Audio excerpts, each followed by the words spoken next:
Ganmain is a small rural community located in the Riverina area of southern New South Wales. These days, Ganmain is best known for its successful Australian rules football team and the Ganmain Bakery's famous Ganmain pies. However, for the duration of the 20th century, the district was best known throughout the Commonwealth for the production of quality hay and chaff. So, what is chaff and how is chaff made? This short video shows us how farmers grow wheat or oats, which is cut into hay, which is then cut up for chaff. The whole process starts with sowing the crop. But before the crop can be sown, during summer, weeds need to be controlled. Fallowing is simply digging the soil up to disturb the roots of any weeds that are growing in the area that needs to be cropped. By mid to late autumn, and depending on rains, it's time to plant the wheat or oats seed, a process known as sowing. The wheat or oats seed and fertiliser was brought to the seed drill in bags, each weighing around 80 kilograms.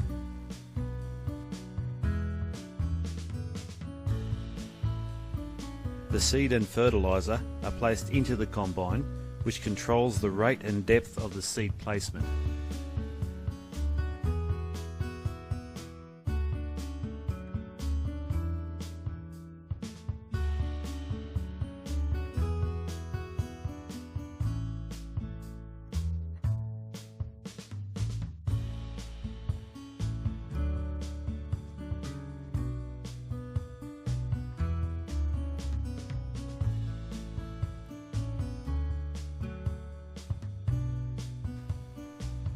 During the winter growing period, the crops are monitored for pests and disease.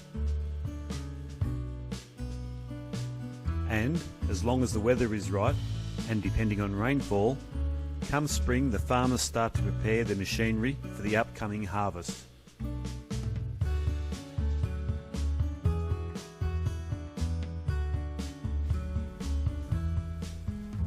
The binder was manufactured from late in the 1800s to the mid-1900s.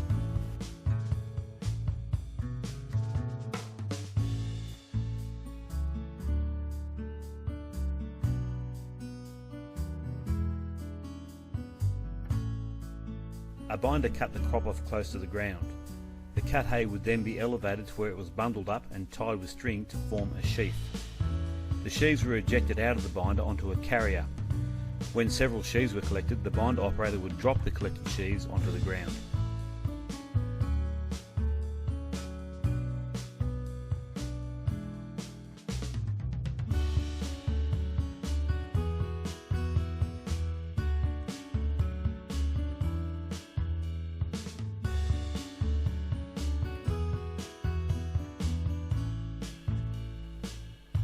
The cut hay then needed to be left to cure.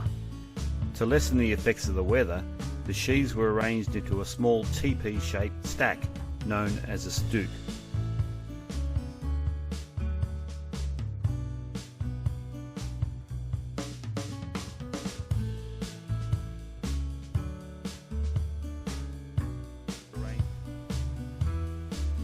Stooking was hard, hot and very monotonous work.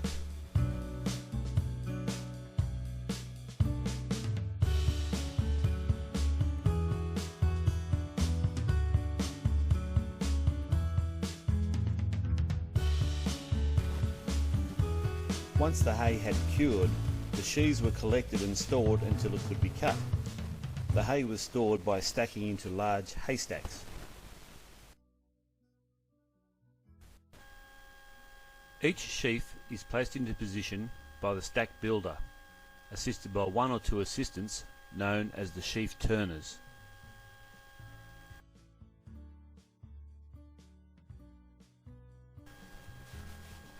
A haystack can contain upwards of 100 tonnes of hay. The stack is completely weatherproof, and hay can be stored in a stack for many, many years.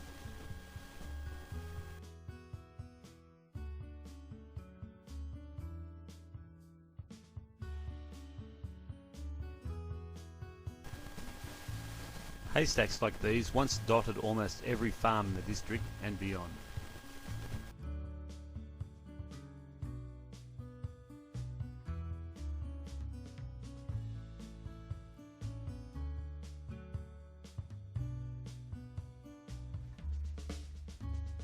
Eventually, the sheaf hay needs to be cut into chaff.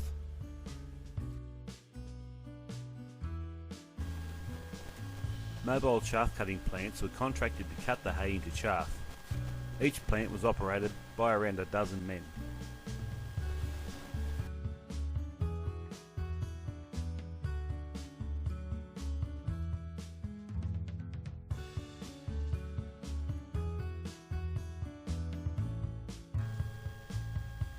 Each sheaf was pitched to the steam box feeder.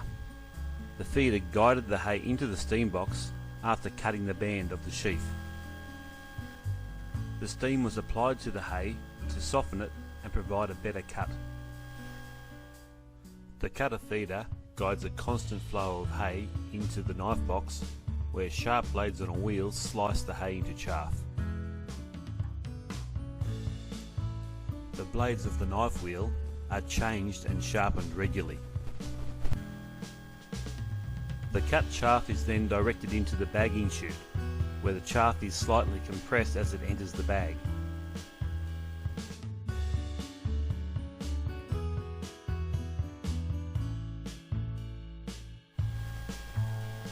All going well, about 1 bag per minute is removed from the chutes, sewn, and then either stacked on site or trucked away.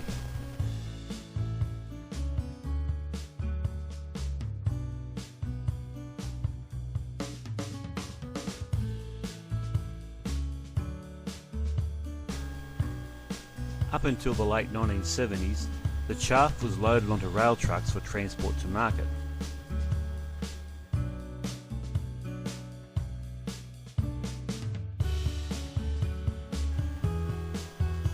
Today, the product is trucked all over Australia and keenly sought after for premium horse feed.